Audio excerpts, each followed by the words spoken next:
Redón, ¿cómo le va? Muy bien, Buenas tardes. gracias a Dios, muy bien. Buenas tardes. Bueno, Buenas tardes. ¿cómo entendemos esto en primer lugar? Y difícil de entender, ¿no? Entender las mentes humanas y entender la mente corrupta es muy difícil. Pero bueno, son hechos que suceden, son hechos que lamentamos, especialmente por los efectivos de la Federal, en este caso, que son víctimas de la balacera, Claro. víctimas de herida de fuego, familias que hay detrás de ellos, bueno, y que estaban cumpliendo su función, mientras las otras personas que utilizaban ser parte de una institución, porque esto es muy importante marcarlo, ¿no? Que dos personas no podemos hacer que hagan y demonicen a una institución como es la policía de la provincia de Buenos Aires con más de 90.000 efectivos. Entonces no hablemos de algo institucional, sino de dos personas con mente criminal que fueron a lamentablemente actuar. Bueno, de hecho, el jefe de la policía, de la Federal en este caso, Néstor Roncaglia, decía que los propios compañeros ni siquiera lo podían creer y que además enojaba mucho a los compañeros de la fuerza, porque cuando hay policías que se dedican Ensucia todo. Claro, exactamente, a la corrupción, a corromper a otros compañeros, se ensucia. Entonces ahí queda como una mancha negra en la institución. Y hay más de 90.000 trabajadores, entonces entender que ellos se levantan y salen todos los días a combatir el delito y a trabajar es realmente difícil de poder entender. En este caso hay varios puntos y varias aristas que hay que tener en cuenta. Una de las aristas fundamentales es el tema de la denunciante. Sí. La denunciante es un punto no de partida, sino un punto intermedio. En este caso la UFI número 4 de Avellaneda, que se especializa en lo que es estupefacientes, a cargo de la doctora Garibaldi, y que hace también delitos institucionales, tiene que tomar específicamente a la denunciante como alguien que está no como inicio, sino en el medio, en el centro, porque para adelante tenemos una extorsión del cual tuvo un desenlace sangriento, un desenlace donde hay una muerte y hay efectivos trabajadores que están en el hospital. Y hacia atrás tenemos que ver de qué se trata. Si hay relaciones de narcotráfico, tenemos que entender que claramente para que una persona del narcotráfico se presente a hacer una denuncia, se está saliendo de un sistema también. Entonces realmente fue expulsada de ese sistema, se necesitó, lo entregaron, lo sacaron para correr y que no puedan llegar más atrás. Entonces hay varios interrogantes que nos deberíamos hacer con el punto central que es la denunciante hacia adelante y hacia atrás, sin sacar los ojos de la génesis específica de lo que estamos viviendo, que es el hecho de sangre que más nos llama la atención, claro. Pero detrás de la denunciante también hay algo muy importante que es esa cadena del narcotráfico. Diego, vos fuiste parte de la policía bonaerense. Fui policía bonaerense, Ajá. Sí. ¿Por qué te fuiste? No, me fui simplemente, pedí la baja para continuar con mi carrera policial y defender a los trabajadores uniformados desde un lado totalmente independiente y sin tener que depender específicamente de lo que es el gobierno ni tener como jefe a un ministro. O sea, ser independiente significa ser libre de ejercer mi derecho y ejercer los derechos de los trabajadores uniformados sin depender absolutamente de nadie. Imagino también una situación, no sé si te ha tocado mientras te desempeñabas como policía o algún rumor, alguna cuestión, cuando hay un rumor de que esto puede llegar a ocurrir o que esto pasa quizás en determinadas esferas, ¿cómo se hace también dentro de la fuerza para poder generar este tipo de denuncias y realmente generar la depuración real que se necesita para que estos malos policías no afecten la imagen de todos aquellos, como decís vos, son trabajadores que se juegan la vida todos los días? Mira, la ley fue modificada en varias ocasiones y esto es un punto a tener en cuenta porque hoy la ley misma le permite a los trabajadores uniformados, al conjunto, sin distinción de jerarquías, poder realizar las diferentes denuncias. Hoy hay una Auditoría General de Asuntos Internos, que ese es un punto que vamos a hablar respecto a las desafectaciones y explicarles realmente qué es el punto de desafectación, donde ellos pueden realizar las denuncias correspondientes a través de 0800, a través de app, incluso anónimamente, para poder denunciar estos casos o ser bien parte de un programa de asuntos internos y poder hacer que se depure la misma fuerza. Por lo tanto, sí existen, lo que no existía en mi época. Hace muchos años atrás esto no existía y a partir del año 2004, con las diferentes modificaciones, sí comenzaron a hacer una autodepuración. Por lo tanto, aquel personal con la mínima jerarquía, si veía algo en la superioridad, podía denunciarlo e incluso puede denunciarlo sin exponer su nombre. Y bueno, esto hace que la propia policía se vaya limpiando, se vaya corriendo. Falta mucho, claro. ¿sí? O no, pero bueno. Porque yo también pensaba, ¿no? Cuando conozco la noticia, digo, puede ser, tal vez, puede ser que en realidad haya compañeros de la misma fuerza que no hayan recibido el vuelto en algún otro momento de aprieto de extorsión y entonces que deciden mandarlos al frente, hacer esta denuncia, acordarse con... Por ahí es re maléfico lo que estoy pensando. Pero En no la sé. Argentina de hoy nada... Ya, No sé. En Pero no realidad, sé si no se a puede. ver, ninguna hipótesis debe ser descartada, ni descabellada, ni mínima, ni mayor. No tiene que haber ni mínimas ni mayores. O sea, todas las hipótesis son válidas, todas las hipótesis hay que investigarlas a fondo. El tema es cuando se quedan por la mitad. El problema es cuando el Poder Judicial o el Ministerio Público Fiscal queda por la mitad y alcanza y es suficiente con 2 detenciones que podemos tener o 3 detenciones. Con eso terminamos. No, hay mucho más. Hay que profundizar. Cuando hablamos de desafectación, y hacían referencia a que había sido desafectado el titular de la dependencia, el titular de la DDI, en este caso se hace en todos los casos, no es en este específico. ¿Pero después puede volver? Pero lógico, claro que sí. Pero hay que hacerlo. El punto claro es que hay que hacerlo. Claro. Es obligatorio por parte del Auditor General de Asuntos Internos correrlo. Que esto no significa que tenga una relación directa a la causa. Para que se entiendan, puede tener una responsabilidad objetiva, es decir, yo soy el jefe y debería controlar, no debería haber sabido porque es muy difícil. Sí. Duermo, me voy, no estoy. Pueden actuar fuera de mi ámbito, pero se llaman responsabilidades objetivas. Claro. Si no hay ningún tipo de conectividad entre lo que es la jefatura de la DDI y las personas aprendidas y actuaron autónomamente, eso hace simplemente que el comisario mayor Hernández vuelva a su puesto de trabajo, cumplimente con los requisitos y vuelva a trabajar. Vamos a hacer un repaso. ¿Cuántas horas trabaja un jefe de una DDI? Un jefe de una DDI ¿Cuántas justamente puede trabajar días completos.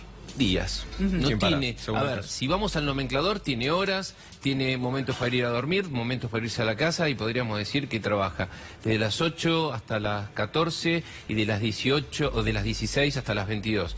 En este caso... O sea que vos decís que por ahí, este hombre no tendría que haber sabido nada y que justo en esas 2 horas... No. Podrían Volvemos haber... nuevamente. Pueden ser en esas 2 horas, puede ser que también haya estado en permanencia, que significa que no se pueda ir a la casa y esté una semana.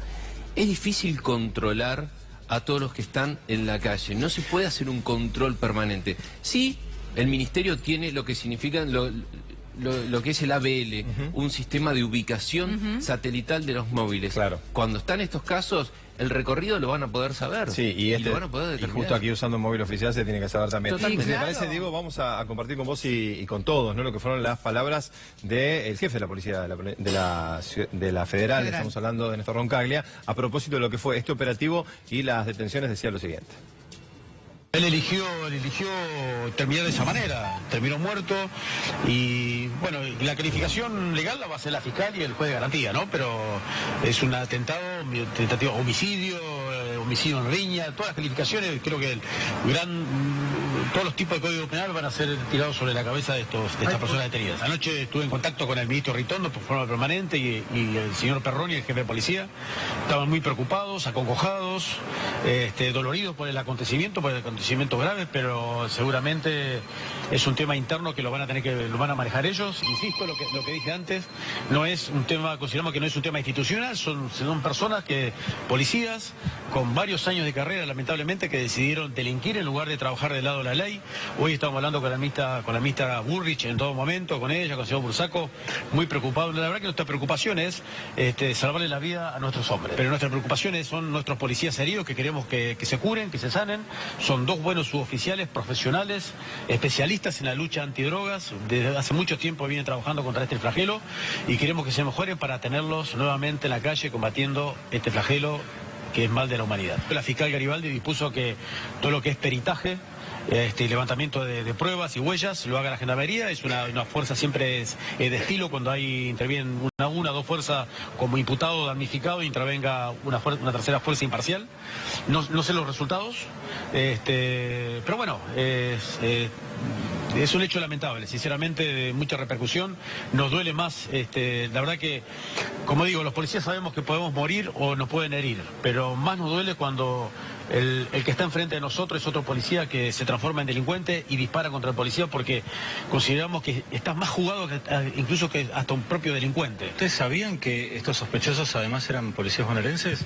Había una sospecha. Antes de ir al operativo, ¿sabían eso? Había una confirmación, había una sospecha porque ellos y le hicieron un abordaje a esta mujer que hizo la denuncia el día anterior y dijeron que eran policías, o sea, estaban de civil, entonces podemos, en una presunción que eran policías. Pero también sabemos que muchos delincuentes usan este ardid, se hacen pasar por policías, se visten como policías para abordar a los damnificados, pero bueno, la verdad que se confirmó lo que nosotros no queríamos, que eran policías, pero bueno, esto pasó y la verdad que es una gravedad total. Digo, es grave por los dos policías que nos hirieron a nosotros, ese es nuestro gran dolor, porque no tendrían que estar acá en el hospital, tenían que estar en sus casas disfrutando con sus familias. Hoy podemos ver a sus esposas, los dos, llorando, sufriendo, sus hijos, sus padres, y eso nos causa mucho dolor. Pero bueno, nosotros sabemos que esto puede pasar, pero le dejo en claro que esto estoy seguro que no es un tema institucional. Bueno, claro. Bueno, sí, claro, claro. no es tema institucional, claramente no. Te hago una pregunta que le hacíamos hace un rato a Alberto Fernández. ¿Crees que puede haber algún tipo de cuestión o animosidad política en esta situación o no tiene que ver? Mira, siempre el manto está, pero es a la postre del hecho. O sea, hay que dividir. Lo que fue el hecho, evidentemente no tiene yo no creo que tenga ninguna significación política. La postre de la situación, sí. Entendemos que, por ejemplo, a Roncaglia lo vi permanentemente estando en el lugar de los hechos. Lógico que su grupo operativo estaba trabajando, pero cuando fue el desenlace no vi tampoco ninguna figura del gobierno provincial hecha presente. Por lo tanto, no lo vi a Ritondo y tampoco lo vi al jefe de la policía de la provincia de Buenos Aires, Perroni. Eso sí, quizás son algunas señales políticas que realmente llegan después a escena, ¿no? Y Bullrich habló 15 horas después. Vamos a sumar a la conversación, si te parece, a Janina Álvarez. Yani, ¿cómo te va? Buenas tardes. ¿Qué tal, Abigail? ¿Cómo estás? Buenas tardes. Bien. Bueno, mira, justo estábamos hablando, hoy te escuchaba más temprano también hablar sobre este tema. Bullrich habló 15 horas más tarde. Lo hizo por radio, ni siquiera lo hizo en una cadena, no habló nadie. ¿Debería haber hablado? Es la pregunta. ¿Vos qué opinás, Yani?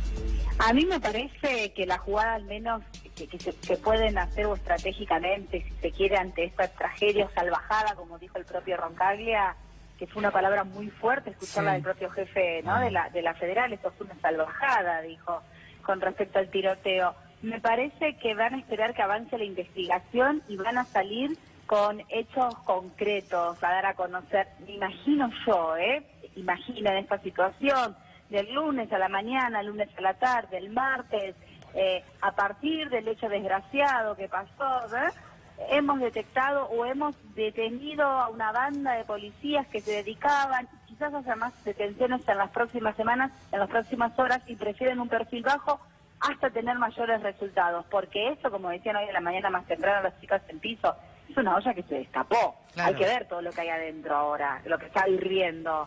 Claro. Porque hay que ver si eso era un hecho aislado. A mí hoy lo hablábamos con Pablo más temprano, tanta impunidad en los policías, en un lugar súper visible, con un montón de movimiento, no es en una esquina oscura, que en el conurbano, si querés encontrar lugares secretos los tenés, Tal cual.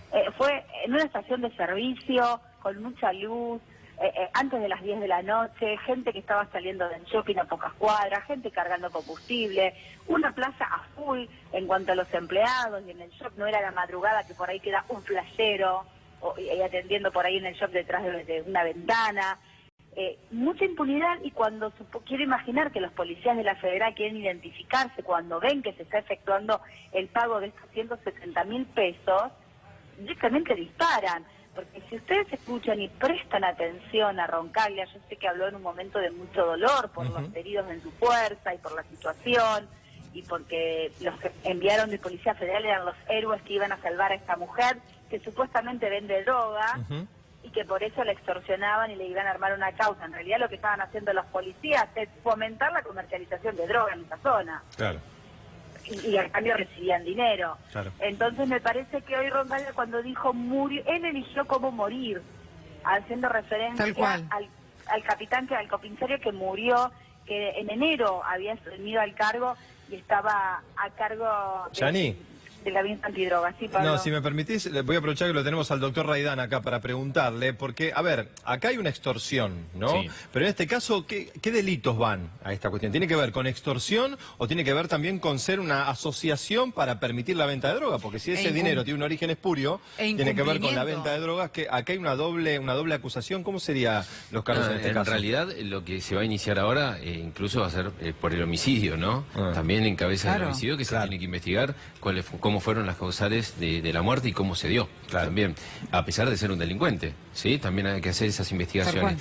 Se inicia todo, como escuché a la doctora Garibaldi, por una denuncia por extorsión. Extorsión. En este caso, la estaban extorsionando. Si a eso le sumamos, si en realidad la extorsión se daba a consecuencia de la venta de drogas, estamos hablando que hay un incumplimiento de los deberes del funcionario público, Exacto. omitiendo Hay muchos su cargo y agravantes, función a los efectos de hacer la vista gorda, como diríamos en el barrio, y que no lo veamos y nosotros te cobramos y vos seguís trabajando. Sí. Ahí es donde yo hago el punto, el puntapié inicial, porque digo, bueno, esta señora para ir a hacer la denuncia y estar participando de una red, si es que participa o no, hablamos de una supuesta Sí, sí, red sí, de una narcotráfico, presunción. lo que fuera, una presunción en este caso, también quedó expulsada de esa red. Entonces, eso es lo que me llama también mucho la atención, las dos cosas. Ahora, ¿cuánto es la pena de la extorsión y de el incumplimiento de los deberes de funcionario público? El incumplimiento de los deberes del funcionario público tiene una pena mínima, es el artículo 248, y estamos hablando que no llega a una pena de 2 años. Claro. ¿Sí? O sea que por eso Pero- es preferible que se lo acuse o la causa quede caratulada en caso de que no se compruebe otra cosa como extorsión y no como incumplimiento de sus deberes. Depende qué incumplimiento también, ¿no? Vamos No, por porque, a partes, ver, ¿no? si yo voy a denunciar una extorsión Es extorsión. y el comisario, además, o sea, se comprueba que el comisario recibe el dinero que me está pidiendo, entonces ahí también está incumpliendo, más Mira, allá de hacer una Abigail, extorsión o no. el hecho de la extorsión, en este caso, Sí. es el único delito que importa. Sí. El resto, Ok. o sea, yo Bien. creo, y haciendo, no soy psicólogo, pero acá sería buena la participación de un psicólogo para hacer una autopsia psicológica de quien murió y saber cómo piensa en este caso. ¿Por qué salió y salió a los tiros? ¿Porque le esperaba una pena de entre 5 y 10 años? ¿Que de la extorsión? Claro. Entonces, en realidad, ni siquiera tampoco es una tentativa. Porque la extorsión se configura no solamente con el intercambio de dinero, sino con el punto de encuentro que iban a darse el dinero. Entonces lleva mucho más de la parte técnica jurídica y evidentemente no quiso afrontar esto y toma esta medida que yo ni nadie pensó No, y claro. salió a los tiros, ¿no? No, claro. Porque creo que ha sido una sorpresa también. Sí, sí, para Igual, los que actuaron, ¿no? Cantidad de ya está confirmado, Yanina, si tiró primero el policía de la Federal y luego el de la Bonaerense o viceversa. No. Eso todavía es resultado de las pericias que recordemos que las lleva adelante Gendarmería, ¿no? Claro, claro. Por supuesto que estuvieron varias horas, inclusive hasta hoy a la mañana, examinando absolutamente todo. El disparo del policía muerto fue en la cabeza. El policía herido, que si bien su vida no corre riesgo, como dijo el jefe de la Federal, su estado es grave porque recibió el disparo en la parte del cuello, tiene la parte de la mandíbula muy lastimada y es por eso que posiblemente tenga que tener algunas intervenciones en las próximas horas. Claro. O sea, los dos, los heridos fueron a la altura de la cabeza. Uno fue fatal, que fue el comisario Hernán Martín, que fue el que murió en la escena del tiroteo. Y después, bueno, los dos policías, que primero recordemos que fueron al Fiorito, uno está bien, no se ha descargado de alta o en las próximas horas, y el otro recién hoy a la mañana, cuando lograron estabilizarlo durante toda la noche, lo llevaron al Churruca, donde todavía permanece internado. Yo quiero pensar, esto, a ver, el acto en sí de pedir el dinero para permitir vender drogas, o sea, ser cómplices de la venta de droga en la zona donde vos tenés que prohibirla porque vos sos la autoridad que tenés que controlar que eso no se haga, porque estás a cargo precisamente del Gabinete Antidrogas de una departamental de investigaciones de la provincia de Buenos Aires, fue muy premeditado, muy preparado, fueron el día previo a la casa. Quiero pensar que antes debe haber sufrido otro tipo también de pago esta mujer por parte de estas personas o de otras. A ver, chicos, esto pasa en muchos municipios, ya es histórico, posiblemente ahora esté más controlado o no, pero cuando los jefes van pasando en las distintas dependencias, hay negocios encubiertos que ya están armados y se continúan. Yani, Eso es así. Hay que ver, por eso digo que lo importante ahora es saber por qué y cómo ellos prepararon, que primero aceptaron 30.000 el día jueves. La mujer se asusta, ya no quiere pagar más, entonces va al polo judicial de Avellaneda y la fiscal la escucha. Preparan todo, marcan los billetes, los llevan, y estos fueron a buscar después 170.000, era tanto dinero para tanto operativo, y armados, dispuestos, fueron tan dispuestos a que podía pasar cualquier cosa, y ante la menor problema dispararon. Claro. Es muy raro. Bueno, para los que se están sumando y para los que no saben cómo comenzaba todo esto, alrededor de las 9 de la noche del día de ayer, un horario día viernes, ¿no? Donde la gente quizás extiende un poquito más la jornada, un shopping cerca, gente que va a comer, cine, movimiento, estación de servicio. Bueno, este era el momento, escuchen ustedes los audios cuando se empezaba a pedir ayuda y se empezaba a comentar a través de la radio lo que estaba sucediendo en este lugar en Avellaneda. Gendarmería a la milicia, dado que se trataría de un enfrentamiento entre personal de Policía Federal y Policía de Provincia. Claro, aquí entre los policías. Bien, señor Capitano, ¿el personal de Federal ileso, señor? Señor, al momento tengo 2 hombres, pero no posible confirmar. Se trataría de Arán, Sargento Arán y Carabinero de Carlos. Ahí se estaba pidiendo intervención, en este caso a Gendarmería ya, porque claro, había 2 fuerzas, una la bonaerense y la otra la Policía Federal, claramente no podía intervenir en la investigación ninguna de las dos. No. Entonces se estaba llamando una tercera, que en este caso es Gendarmería. Bueno, doctor Raidán, a ver, correcto aquí lo que se ha realizado, siempre ¿no? que están 2 fuerzas que intervienen, tiene que intervenir una tercera para justamente mantener la imparcialidad. Distinto es que continúe después la investigación, la federal. Estamos hablando del hecho en sí, del enfrentamiento y de la muerte de este comisario o de esta persona que fue a extorsionar, ¿no? Y del principio de la investigación, o sea, las primeras pericias no la puede hacer tampoco la Policía Federal si había justamente oficiales de la fuerza involucrados. Entonces, de esa manera también limpian un poco la Es que es lo que investigación. corresponde. Hay reglamentaciones internas que justamente en la provincia de Buenos Aires, hay una acordada de la Suprema Corte, de la Procuración General, mejor dicho, que no pueden no pueden trabajar los mismos policías cuando están siendo investigados. Así que están corridos y está bien que haya actuado Gendarmería y que trabaje Gendarmería en la investigación. Diego, como abogado, y ya la sumamos nuevamente a Yanina, pero a ver, como abogado y como ex hombre también de la fuerza, ¿cómo se arregla esto? Porque a ver, esto nos sorprende, son 2 fuerzas que nos tienen que cuidar, una cometiendo un delito, la otra tratando de repararlo, que se agarran a tiro, es una cosa que es descabellada si uno la piensa seriamente. Pero esto es viejo, ¿no? Las cuestiones que tienen que ver con la depuración de la fuerza. Hoy recordamos Nilda Garré descabezando comisaría de la provincia, se ha hecho también la provincia de Buenos Aires. Esto tiene muchísimos años, la mejor policía del mundo, ¿no? Todas estas cuestiones. ¿Cómo se arregla realmente para generar una depuración y que haya una nueva generación? Porque estamos viendo también pibes muy jóvenes metidos en esta trama, que por más que se recambie la cúpula, hay algunos que ya conocen la mecánica. ¿Cómo crees que se puede arreglar? Mira, tiene que arreglarse con un respaldo a las fuerzas de seguridad permanente de la política. Se tiene que terminar de cambiar tantas veces la normativa policial, y acá vamos a lo que se llaman políticas de Estado. Entonces, con los años vamos a cambiar. Si armamos políticas de Estado, las continuamos, estén los gobiernos que estén, y seguimos en tratamiento y en control permanente de la fuerza de seguridad, y no vamos siempre atrás. En todos los casos, fíjate que están yendo atrás. Hay un caso de narcotráfico dentro de policía, un efectivo consumiendo drogas, empiezan los controles a posterior, nunca antes. Hay un problema con Siempre tarde. Siempre tarde. Entonces, siempre tarde. Yo lo primero que digo es, en estos 4 años que llevamos, el único ministro que estuvo 4 años fue Ritondo. La verdad, es el único que no fue removido, como en todas las demás ocasiones el resto de los ministros. Cambios, la verdad hubo de estética para mi gusto, pero no hubo cambios profundos. Las purgas nunca sirven, porque ¿qué hacemos con ese personal que queda a la deriva? ¿Sí? Entonces no hay un control permanente. Desde afuera. Es que conoce todo. Claro. Entonces, si vos no tenés un control permanente de aquellos que pertenecieron a la fuerza, también es un problema. El trabajo es muy fuerte, se tiene que hacer a través de profesionales que entiendan en seguridad, tiene que trabajar gente especializada en fuerzas de seguridad, y bueno, ir transformándola va a llevar un tiempo, pero hay que trabajar sobre la misma. Son muchos hombres y mujeres dentro de la fuerza. Antes de despedir a Yanina, me gustaría saber, Yani, bueno, ahora cómo sigue todo esto, ¿no? ¿Cuáles son las novedades que vamos a tener seguramente o en las próximas horas, o mañana, o el lunes?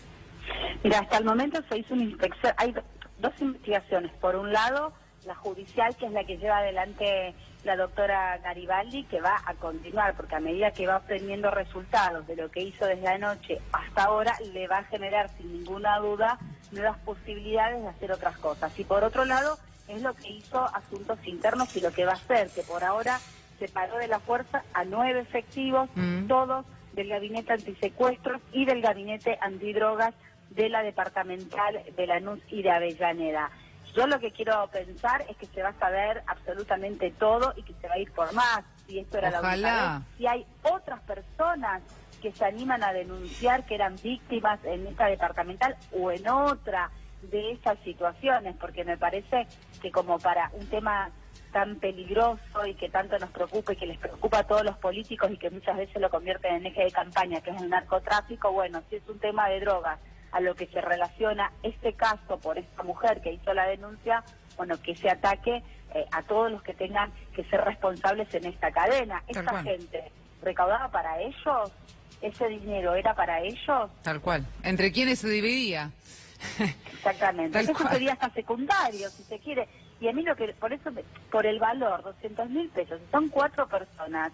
Por eso te digo, capaz si ese monto era mensual, si era semanal, si era quincenal, si era la última parte de algo que por ahí venían pagando de hace mucho tiempo y la mujer nunca lo había denunciado.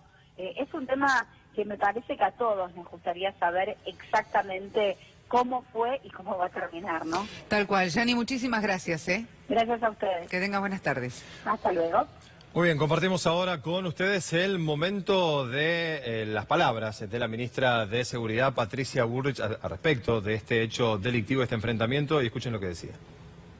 Y hieren a otro, y bueno, es abatido uno de ellos, y el otro, y 3 más son detenidos. Resulta que cuando ya comienza a ver lo que había pasado, se ve que esos 4 miembros que habían sido uno abatido y los otros 3 detenidos que tenían la placa de la extorsión eran miembros de la policía bonaerense, es decir, eran delincuentes pertenecientes a la policía bonaerense. O sea que los federales atraparon a los delincuentes que eran de la bonaerense. Exactamente. Bien. Esto fue así, es decir, uno trabajó como una institución al lado de la gente y los otros 4 traicionaron a su institución y eran 4 delincuentes que con autos inclusive de la institución habían ido a cobrar esta extorsión a una estación de servicio en Avellaneda. Bueno, parecía como entre difónica, preocupada y demás. Una de las cosas que a mí más me llama la atención, y esto me voy a hacer eco al comentario que hacías hace un ratito, es esta cuestión de vamos a descabezar la policía y ya tenemos una policía limpia, nos vamos a ocupar de toda la policía en la provincia de Buenos Aires como también en la federal y vamos a tener una policía en donde la gente se va a sentir segura. Muchachos, eso no estaría sucediendo, me da la sensación. En lo más mínimo, mira, fíjate, vos cuando se inició el programa diste los antecedentes del comisario muerto, ascendió en enero. Por lo tanto, si descabezamos, ¿quién subía? Tal cual. Si no pasaba este hecho, ¿quién subía? Sí. Entonces, el trabajo es mucho más profundo. Cuando hablo de profesionalizar, no solamente hablo de profesionalizar la fuerza, hablo de la gente para profesionalizar a los que conduzcan la fuerza, que es una cuestión muy clara, y la política tiene que dar un paso al costado para controlar la fuerza, que la fuerza no pueda manejarse en forma independiente, pero no ser parte de la fuerza. Vos sabés que hay zonas en donde la policía, por ejemplo, tiene bien en claro dónde están los delincuentes, dónde viven, qué es lo que roban, cómo roban, a dónde los llevan, después cómo los venden. Pero hay zonas en donde dicen, no los toquemos, porque total, esta gente no molesta. Entonces hay zonas intocables, de hecho conozco varios casos que no voy a dar ahora los nombres para no generar una crisis en el lugar, pero la realidad es que hay zona protegida por la policía cuando los ladrones están allí viviendo. Sí, ahí se dan dos factores que hay que tener en cuenta. Yo no sé muchas veces si es una zona protegida por la policía, de cual tampoco la descarto, pero sí también quizás son zonas donde la policía hace su trabajo y tenemos el Ministerio Público Fiscal, los jueces, que les molesta trabajar. Entonces, el conjunto de cosas hace que quede esa zona, lamentablemente, al azar, liberada para que los vecinos no tengan ninguna respuesta. Entonces, no tenemos ninguna respuesta porque hemos escuchado a varios jueces o secretarios insultando por los horarios que han llamado los policías, como también tenemos a varios fiscales que le molesta como trabajar. Como si no se debieran a la causa, ¿no? Correcto, entonces ahí está el punto. Pagar un sueldo para. Exactamente, yo digo siempre que si no les gusta hacer su trabajo, que se abran un kiosco, Tal cual. que se vayan a hacer otra cosa. Entonces, en realidad es un conjunto. En ese conjunto tiene que estar muy claro la función del policía y la función del Poder Judicial y no se pueden mezclar. Entonces no podemos delegar todo nuevamente como era antiguamente en la policía para que todo lo hagan ellos, sino que el Poder Judicial tiene que trabajar con su propio poder de policía, ¿sí? Ellos, y a su vez la policía ser su auxiliar de justicia. Entonces limitar su trabajo, controlar desde lo político su accionar y tener un conductor que sea quien lleve adelante la fuerza. Doctor Raidán, muchísimas gracias por acompañarnos en el día de hoy.